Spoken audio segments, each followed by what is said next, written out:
All right. We also watched AEW Dynamite, also November 18th, 2020. Opening with the Young Bucks versus Top Flight. Let me say one other thing about that last segment. So last week when the Kings of NXT are beating down everybody and they're smashing everybody, and I'm just sitting there waiting for the Undisputed Era to return, and they don't, and they keep beating everybody, and the show goes off the air, and I thought, fuck, like that was a time for them to return. Well, as a fair man, I'm hereby sitting here in front of you this week telling you that I was wrong, and that this was a fucking perfect return for the Undisputed Era. This was way better than if they had returned on last week's show. So, good for them. I was wrong. So on Dynamite, it is Young Bucks versus Top Flight. We get a 1-minute Top Flight video package. They're brothers. They're wrestling fans. They got into wrestling. Had a bunch of fun matches. They DM'd, I guess, the Young Bucks. Got a hold of them on Twitter. Said, hey, check out our highlight reel. And Matt Jackson did and liked it. And they got a match. And easy peasy story. That's all really, really cool. My other takeaway here is they show this highlight reel. And two things. First of all, hey, Filthy. Filthy made the Top Flight highlight reel. He made AEW for the first time. Yeah, that's right, his debut. Two is I realize that iPhones and cell phone cameras and GoPros have come a long, long, long way since you and I were doing indie shows, Brian, and recording them on a camcorder the size of my head. But their highlight reel, I don't know how much cleanup they had to do with it by the TNT crew, but this looked like a major league production. Everything's super sharp. Welcome to 2020, dude. Where you been? I know. I'm Go watch fucking Being the Elite, which they filmed on a fucking iPhone for years. Yes.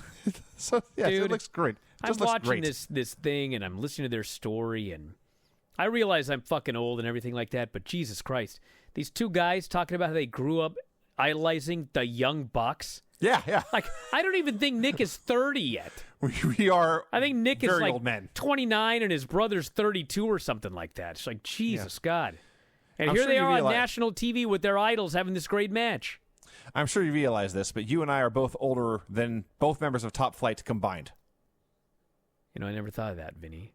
But it is true. I like to think I'm a young man. I got You're not, two though. very young daughters. You do. That's what keeps me young. And a young wife as well. Do you realize that poor Hanalei has been in lockdown for over half her life? That's all she's known. Yeah. Now, granted, as I learned with Paisley, when she turns 4, she's going to fucking forget everything. That's also true. I mean, today we were eating her lunch, and I got her a Happy Meal because there's no happiness in the world. So the toy is a Mickey Mouse. It's Goofy. It's a train. You just every time you get a Happy Meal, there's a new part of the train you put together, and it's Goofy. Sure. Yes. And she's like, "Who's that guy?" What? Who's Goofy? Dude, for 2.5 fucking years, all she did was watch the Mickey Mouse Clubhouse every fucking day. Yes. I got her an iPod Touch so that she could watch Mickey Mouse Clubhouse on the way to Cannon Beach when she was like 2. Yeah. She has no memory of the Mickey Mouse Clubhouse. She has no idea who Mickey is, Minnie, Goofy.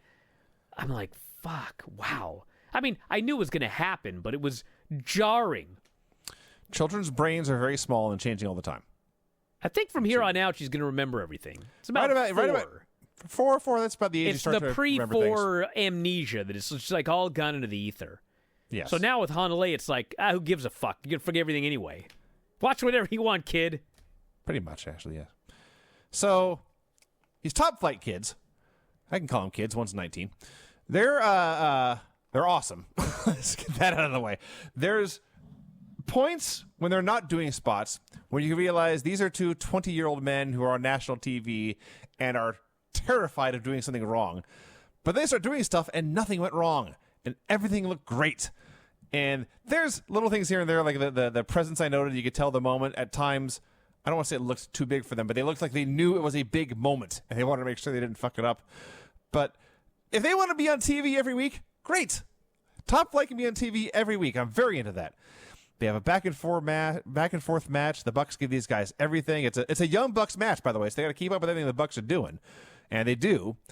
And there's a Motor City Machine Gun shout-out that the announcers miss. And then there's one very super close near fall when Top Flight counters the more bang for your buck. But the Bucks right away hit the BTE trigger and win. So the Bucks are still champions. I'm thinking how impressed I am with Top Flight and how they can be on TV every week. And then lo and behold, out comes another team I'd like to see more of, the Hybrid 2. They attack Top Flight before the Bucks chase them away. And if we get Hybrid 2 versus Top Flight next week, then great. Dude, yeah, I don't know if they're setting that up or the Bucks, but Jack Evans and Angelico versus Top Flight. I don't think it would be a better match because Young Bucks, I mean, they have a great match with everybody. They have a great match with you and me today if we actually got in the ring. But Jack Evans and Angelico versus Top Flight would, in fact, be more spectacular.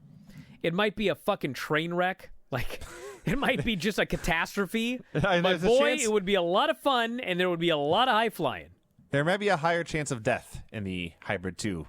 Well, that's for goddamn sure. And poor Matt is like, his knee is, I don't think his knee is fully healed. And he's setting his lower back the entire time. Well, it was when I watched him run the ropes, it was like, this guy's knee is not 100% yet. Yeah. But he gutted it out. Gutted it out and had a very good match here on TV. And apparently everyone watched it, so it worked. Tonight on Dynamite, Cody Rhodes and Darby Allin versus Brian Cage and Ricky Starks. The Jon Moxley Kenny Omega contract signing. Pac versus Blade. Serena Deeb versus Thunder Rosa for the NWA Women's title. Kip Sabian versus Orange Cassidy. And the Inner Circle slays Las Vegas. And we open with that. So the Inner Circle actually went to Las Vegas, of course. They did a video of themselves all dressed up sharp in front of the Vegas sign, which is funny because if you've been to Las Vegas, the sign is just in an island in the middle of the road. So you're just going to park over there and shoot their video and walk back. And Sammy and Ortiz are still very reluctant about this whole MJF thing. They're playing blackjack, and MJF cheats. When Sammy is very happy to get blackjack, MJF switches their hands so he gets it instead. And they go play craps, where MJF is trying to get some love from Sammy and Ortiz, and they, of course, are not having any of that. And so they all go to, as Vince McMahon would call it, a nudie bar. The nudie bar. 2 nudie bar segments in back-to-back shows here. And this was in Vegas, so they do have alcohol. And MJF and Jericho are trying to one-up each other on who can order the stiffest drink. Which, from the get-go, by the way, playing that game with Chris Jericho sounds like a horrible idea. He's going to win. So they get Everclear. They immediately regret it. They drink their glasses, and they both double over in pain. One of them shouts, "My organs!" So Santana and Ortiz say, look, if you want a party, we know who to get. And they bring in Conan. They all go into a limousine. They come out of the limousine amidst a great cloud of smoke. Vegas nightclub act, as you can call him, Piff the Magic Dragon is there, making a cameo. There's a shirtless, tattooed guy drinking with the whole crew. And everyone gets so drunk they can be honest with each other. And Sammy's drunk enough to say, MJF, I hate you. And they have a hearty laugh over all this. The only 2 guys who are not drunk are the bodyguards, Wardlow and Hager, who have been giving each other the stink eye the entire night. And finally, they can't take it anymore. They, of course, can't fight each other. So they start just grabbing random dudes in the club and beating their ass. This whole segment was awesome. Dude, this was every Vegas trip we've ever taken. Although the one thing I will say is, they announced they're going to Vegas, and it's like, these fucking crazy fuckers are going to Vegas in the middle of a pandemic. Like, what are they thinking? And then I watch it, and it's like, there was nobody else anywhere.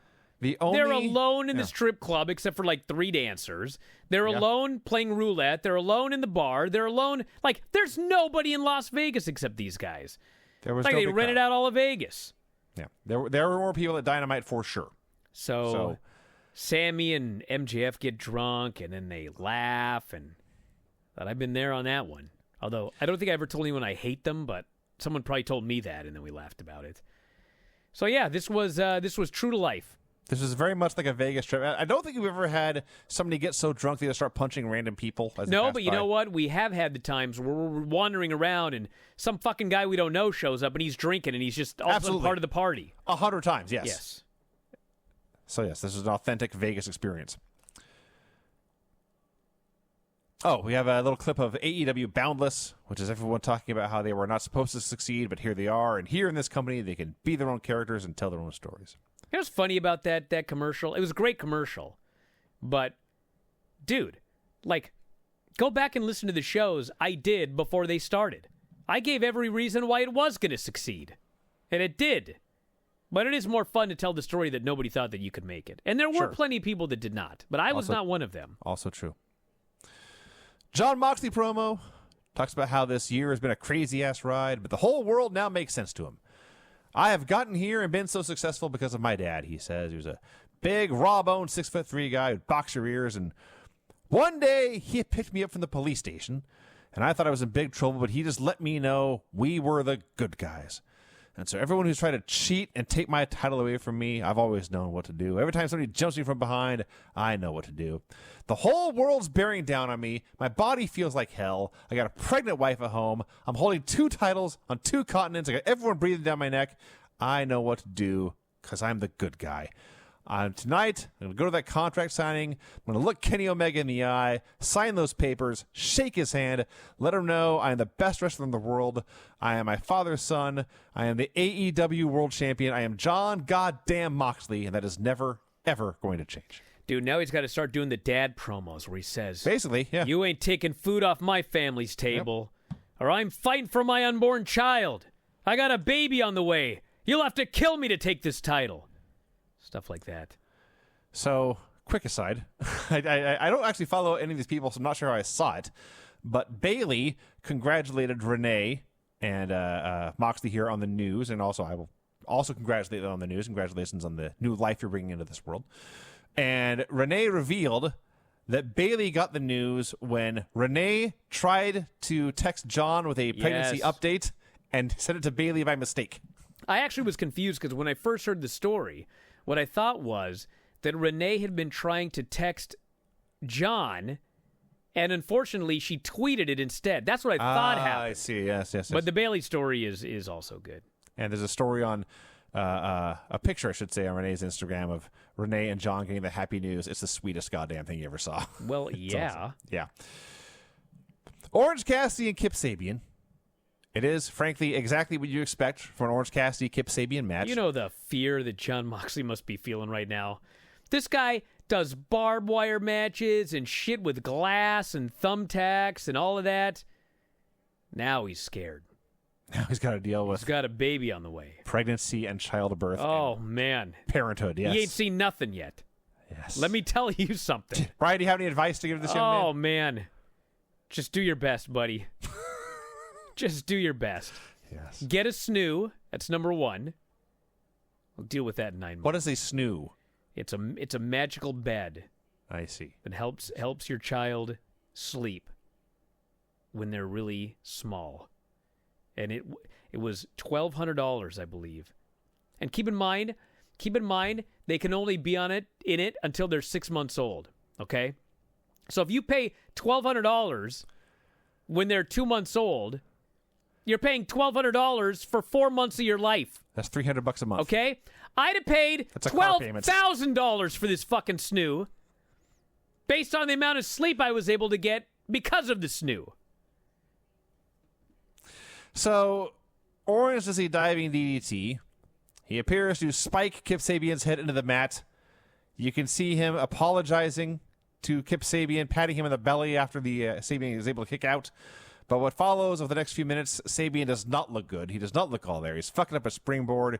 Even just when he pulls off a move right, and he hit like a Michinoku driver or something, and Orange kicks out, and he's sitting on the mat, and he's just got a 1,000-yard stare. I'm not sure he knew where he was. Dude, I didn't notice any of that, but I don't doubt it because he did fuck up that springboard, and 99 times out of 100 when somebody fucks up a move, I either know what they were trying or I know what went wrong.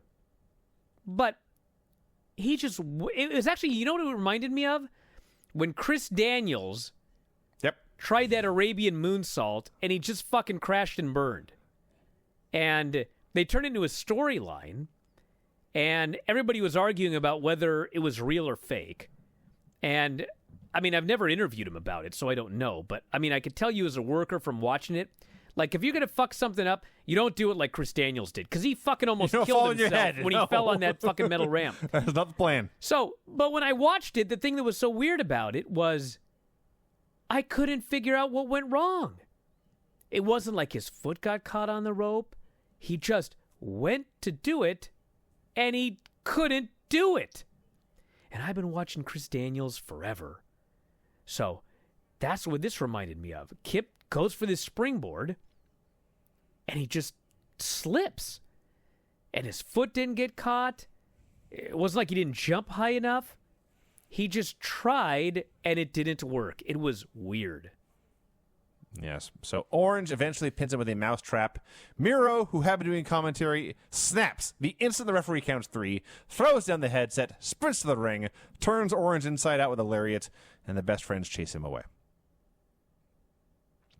It is time for the contract signing. Omega does his whole entrance, and yes, of course, the Wrestling Observer Hall of Fame is now part of his entrance spiel as given by Justin Roberts. He comes out, sits down at the table. They play Moxley's music. He does not appear. They cut backstage where Moxley has been mysteriously laid out. And the doctors are saying, we got to get him on a backboard and get him out of here. They go back to the ring. Kenny's confused by all this. I think he said it was mind games or psychology. He wasn't buying this. Last time he was supposed to face Moxley, it was the elbow, he says. And he didn't expand on this. The announcers didn't explain it. But there was a scheduled match between the two of them, and Moxley got a bad staph infection in his elbow and had to back out. Yes. So last time it was his elbow. This time it's his nose. I loved the line about how it was just a bloody nose. It's like, this guy's fucking dead backstage. And if you've watched Jon Moxley over the last year... Yes, that's a good point. Fuck, dude, he must have been run over by a fucking steamroller or something to be laid out unconscious. And Moxley goes, he's got a bloody nose. Why isn't he out here? I was like, Yes. what a fucking heel. Are you gonna? Someone gonna try and tell me this guy ain't a heel? They're putting him on a backboard, and he calls it a bloody nose. But anyway, December 2nd, he says, I'll be there. Maybe Moxley will be there, too. And he tries to sign, and he has pen issues. It takes a while, but he gets it done, and that's it. Yeah, and then it's all, I mean, first the pen had an issue, and then he shakes it, and he makes the big circle and everything like that. I'm like, okay, shit happens. Sign the goddamn paper. He starts writing a novel. Kenny Omega, Wrestling Observer, Hall of Famer, 11/18/2020. Happy face. That's a happy face at the end. I was like, well, the other guy's not here. May as well take some time signing that contract. Yes. So, whole thing was weird start to finish, but I assume now we will get the mystery of who laid Moxley out. I'm sure he will accuse Omega of having something to do with it. Omega will plead ignorance, or maybe plead that Moxley's faking it, in fact. So we'll see. Back to Las Vegas.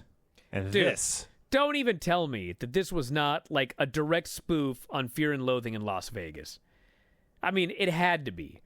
They wake up, they're drunk, it's like a dream sequence. Brian, it's a spoof of The Hangover. No, Santana looked exactly like Dr. Gonzo. Exactly. It could have been both. It may well have been both. But they're on The Hangover. I believe it's the exact same roof The Hangover was on, although they're across the street from Caesar's Palace. I'm talking about after they got up in the hotel room. Well, not we'll the get stuff there. on the roof. We'll get there, but yes, they're on the roof. They're all just sloshed. They're just ruined, these men. Elvis is now a member of the inner circle, and they're on The Hangover, and MJF does the speech about how I was a lone wolf. I found my wolf pack, and Sammy, just like Zach Galifianakis, wants to be blood brothers. And they all stop him, and they all howl at the moon, and then they all have a hangover. They're all waking up in the suite the next morning.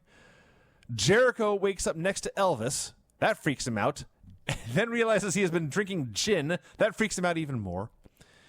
MJF slowly rises from a bathtub, goes out to where Sammy Guevara is sleeping in a fountain, and MJF says, man, you look stupid sleeping in there.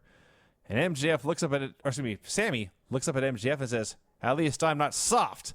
And they cut to Max's face, and the word soft has been written all over his face in Sharpie over and over and over again. So Sammy reaches up, pulls himself up by the boob of the statue to get out of there. Or was it Ortiz or Santana who was just working out? Ortiz was Buddy Wayne. You drink as much as possible so your friends have to drive back to your house to make sure that you're alive. And then you're up at 5 a.m. at the gym the next day. He's doing shadow boxing, saying the best, the best, the best. Sammy realizes he has gotten married 3 times. He has 3 wives now. Somebody mentions something about how they've always wanted to know a Mormon. And Santana is feeding chickens. And the big payoff, and what really makes this the Hangover spoof, is they hear a baby crying. And they go to open the door expecting to find a baby. And much worse, it's drunken Hornswoggle in a diaper. Dude, this was an extension of Talkin' Shopomania. Probably. It's like I just kept watching. I watched on Saturday, and it ended on Wednesday night. That's entirely possible. So it was great fun either way. But the MJF had the Inner Circle had themselves a hell of a time in Sin City. That's how you're supposed to do it. Drink till you're miserable, and then escape. The only thing that was weird about it was, what was the point? You know what I mean? I thought that the point, like, they could do all the crazy shit they want, and then the point would be, like, at the very end, you know, kind of everyone accepts MJF. Mm-hmm. Man, this guy showed us a great time. You know, whatever. But it was like, he got him tickets to Vegas. They went batshit crazy, and it was over. Mm-hmm. I mean, I don't know. He may or may not have won their trust. It appears not, actually, because Sammy and him are still messing with each other. But, Brian, the point was just to do an entertaining segment for TV. Well, it was an entertainment segment for TV. I was entertained by it. But I was expecting there to be a reason that MJF... Because MJF had to have taken him to Vegas for a reason, right? He just wants to be their friend. He wants to show that he's part of the gang. He showed them a good time. He did his best to try to impress them. If they're still not impressed, if they still don't trust him, maybe they fall out from that next week. Well, that's what I need to have next week then. Okay. I need to know what they thought of the trip to Vegas. Do they accept the guy now? Do they not accept the guy? Does Sammy like him a little bit better now? Is Ortiz sore? A lot of questions here. So Jericho is at the announce desk very quickly. He just says the Inner Circle is all together, all 7 of us. It's time to get back what we do best, which is beat people up and win. And next week it is Jericho and Jake Hager versus SCU, which sounds great. Go to commercial. We come back. Eddie Kingston's at the announce desk. So it's Blade versus Jericho Pac. has vanished off the face of the earth. Yeah, he was there for maybe a minute. It's Blade versus Pac. And it's a weird-ass match. Bunny and Butcher are constantly distracting or attacking or interfering with the match, but none of it ever leads to anything. There's no point to any of it. They just do it a lot. Now, this was Pac's first match in 8 months. He still looks awesome, but maybe he's just not quite in ring shape yet because it was also very, very slow. And they went up for a top rope superplex, and they were up on top of those ropes forever. Pac is up on top of that thing thinking, 7 months I was out. Now I'm back, and what the fuck am I doing on the top rope? And man, when he went for the shooting star at the end, he was up there for like an hour before he finally jumped. It was like he was going to do some sort of Olympic stunt. Well, eventually he did. Well, the shooting star press is pretty close to an Olympic stunt, and he pulled it off without, it looked great and didn't hurt anybody. He did pull it off, but he didn't do the twisting one. So, that's true. He didn't do the red arrow, whatever he calls it in this company. Hits the shooting star press, and the brutalizer wins by submission. Strange and disappointing, I wrote. Really? I thought the match was pretty good. I mean, the story with Butcher and Blade, I thought was obviously they're telling you that Pac's a babyface. And I mean, they made it abundantly clear when the match was over, when they did all of the teams breaking up and everything. But Pac, Penta, and Phoenix are all babyfaces. And this is so ironic because Dave and I had that big argument on Observer Radio about baby faces and heels. And, like, everybody wanted to just quit the website. But now here we are, and I'm not saying it's because of that argument. But, I mean, there is no way that you can watch this show and not know who the baby faces and the heels are. They made it abundantly clear. Pentagon, Phoenix, and Pac are all baby faces.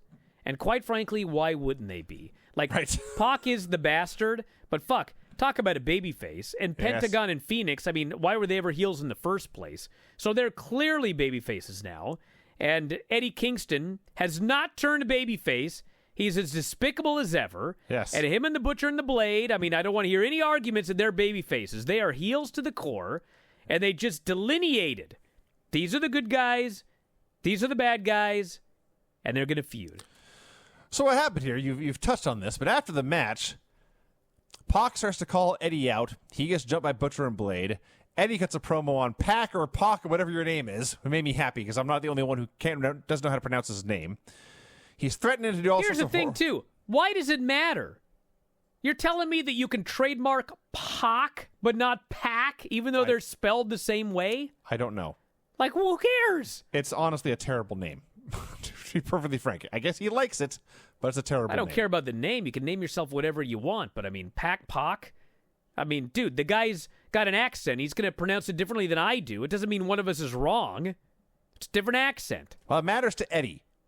Take it up. No, with it doesn't. He said he didn't give a shit which one it was. I guess that's true. He doesn't care either. He just say whatever your name is. So he's threatening to do all sorts of terrible things to Pac or Pac when Rey Fenix saves, but then they're still at numbers, so he gets swarmed. And Penta comes out with a chair, and Eddie invites him into the ring to lay out Phoenix, but instead he goes after Eddie, and he chases them away, and this whole thing was done. I thought, I just watched a month's worth of angles in 5 minutes. I guess they got to get somewhere in a hurry to get this done, but they could have gotten a lot more out of this than what they did. But yes, at least it is clear now who's on whose team. Backstage, Jade Cargill is there. Now, last week I mentioned I didn't know who she was, and she debuted, and she's Shaq's spokeswoman. I didn't know anything about that. They didn't mention this. But before that episode of Dynamite, and like the week prior, Jade Cargill, who if you haven't seen her, is a very athletic, muscular woman. She did a cosplay photo as Storm from the X-Men, where she looked awesome, and it went viral. And they never mentioned that? I'm kind of stunned. So yes, if you don't know who Jade Cargill is, she is Storm from the X-Men. You can look it up. She looks great. So she's attacking Brandy Rhodes, Pillmanizes her arm, and then Big Swole and the other women chase Jade away. Thunder Rosa and Serena Deeb. This is again, the Butcher interfered at least in nothing, and Bunny interferes at least in nothing. In this match, they're doing some stuff, and Rebel takes the ref. Thank God you're on my side here. They're doing some stuff. Rebel distracts the ref. Britt Baker DDTs Thunder Rosa on the ramp. Thinking, okay, they have helped the champion win. This, if doing this in a title change would be stupid, but if they're doing this to help the champion win, I don't really care. But then, Deeb, it's a powerbomb. It's not the finish. They just keep wrestling for like 5 more minutes. So the interference did nothing in the end. Deeb wins with an arm capture face plant thing to retain the title. That may as well have been a fair and square win. And then Rosa, it was so weird. I had to go back and remind myself who was the champion and the challenger in this match and what the spot was and who they were attacking and like where everyone's loyalties lied, because it came out of nowhere and led to nothing. And I had to remind myself what went down. So Rosa was attacked. She was the challenger. She eventually lost. Jim Ross then says these exact words. The interference kind of stole the spotlight from the champion and challenger both. Thunder Rosa deserved better. Not only that, yes, I talked about how much I hated this last night on the Observer Radio Show. Then I go on the board today and people are defending it, and it's like, listen. They fucking had somebody interfere in the match, and the person kicked out, and they kept wrestling, and then they were beaten clean. And even the announcer said she was attacked by Thunder Rosa, but she overcame it. If you're going to do interference to set up a feud, then Britt Baker has to attack Thunder Rosa, and Thunder Rosa has to be beaten immediately as a result of it. Mm-hmm. That's it. Yeah. I don't want to hear this argument that it weakened her or it wore her down. What happened was she was attacked. She kicked out of the attack. She kept wrestling. With a lot of offense. And finally, right, after going back and forth, yes, she was defeated clean. You can make all the storylines up you want in your fucking head. I saw it with my own 2 eyes. Britt interfered. She overcame. She kept wrestling and getting offense, and she was beaten clean in the middle. So what you did was you fucked up a perfectly good match for something that did not play into the finish. Yep. Dude, just have them do the match, and Thunder Rosa loses, and then she gets attacked by Britt Baker after the match. At least I get the full match with no bullshit in it, and you set up your thing afterwards. If you want to set it up during the match, then Britt has to attack her, and she gets pinned because of it. This is fucking basic psychology common sense. I don't want to hear arguments about it. It's basic common sense. Especially when the announcers say, she got attacked by Britt Baker, but she overcame. Well, then it didn't lead to the fucking finish. So, yes, I thought this was stupid. Not to mention, I mean, if you look at the show, I mean, let's see here. We had Young Bucks and Top Flight, and then there was a post-match beatdown. We had Orange Cassidy and Kip Sabian, and there was a post-match beatdown. We had Bastard Pac and Blade, and there was a post-match beatdown. Yes. And then we had Serena Deeb and Thunder Rosa, and there was interference in the match and a post-match beatdown. So we sure as shit didn't need it to happen in the middle of the match. Too much of it on the show. I hadn't realized that, but yes, it was very repetitive. And by the way, in the main event that we're going to get to, we had a match and a post-match beatdown. Every single match on the show had a post-match beatdown. Overkill. Yeah. John Silver and Anna Jay do a promo. Silver says, this woman is no longer the star of the show. She's the Queen Slayer. She has won 4 matches in a row. She is in the AEW Top 5. She has a title match against Hikaru Shida next week. Anna Jay says, last time, Shida, you took advantage of a rookie. I am not a rookie anymore. Allow me to reintroduce myself. I am number 99 of the Dark Order. It was fine. So next week on Dynamite, it's Hikaru Shida versus Anna Jay. Pac and Rey Fenix versus the Butcher and the Blade. Big Will Hobbs is in action. And Jake Hager and Chris Jericho versus SCU. The main event is Ricky Starks and Brian Cage versus Cody Rhodes and Darby Allin. We have a Darby video where he's a gargoyle on top of a church, and then he's in the church, and then he's on fire. Right? So, having a fun match. There was Taz starts doing commentary, but as his men struggle, he goes to their corner to help them. He trips Cody for the heat. Arn Anderson loses his mind, throws a chair in the ring, he gets ejected. So it's him written out of the story here. Second half of the match is basically a tornado match. All 4 guys in the ring just taking turns doing cool stuff. It all looks cool. Eventually, Cage about kills Cody with a burning hammer and pins Darby with an avalanche drill claw, they called it, which I guess it was. And, hey, say this. They put Brian Cage over strong. When all was said and done, he laid out the former TNT champion and the reigning TNT champion. He beat them both, and he won. So good on him. And the brawl continues afterwards. And then Will Hobbs, who has been conveniently late to make the save every time Team Taz has been involved lately. He is conveniently late to make the save here. Picks up the FTW belt, and he levels Cody with it. And he's part of Team Taz now. Cage, Hobbs, and Starks, which is a pretty awesome trio, actually.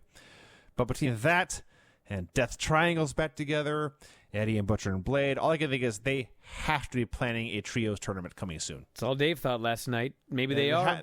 Has to be on the horizon. I mean, hey, they last year on the Jericho Cruise said that they wanted to do a trios title tournament on this year's Jericho Cruise, which was going to be, I believe, in February.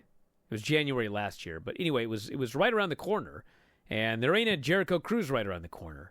So maybe that was in the plans, and now that plans have to be rewritten in terms of the cruise, they're just going to do it on television. Everything about this was straight off of Raw. They had a Raw match, they had a Raw beatdown, they had a Raw swerve, and they had a Raw heel finish. Which, like I said yesterday, I'm fine with that every now and then. I mean, just because something happens on Raw doesn't mean it's bad. They do good things too. A lot of it's bad, but they do good things. And so doing something the way that WWE would do it every now and then is not the end of the world. I don't want to see it on every show, but I like the match. I like Will Hobbs. Glad he's getting a shot here with the Team Taz, and that was that. Now, it is time to vote on these shows. Mm-hmm. And I'm going to say something. It sounds like you have a lot to say. So I do actually have something to say. Should I just give my vote and get out of your way? No. Okay. I'm going to make people mad.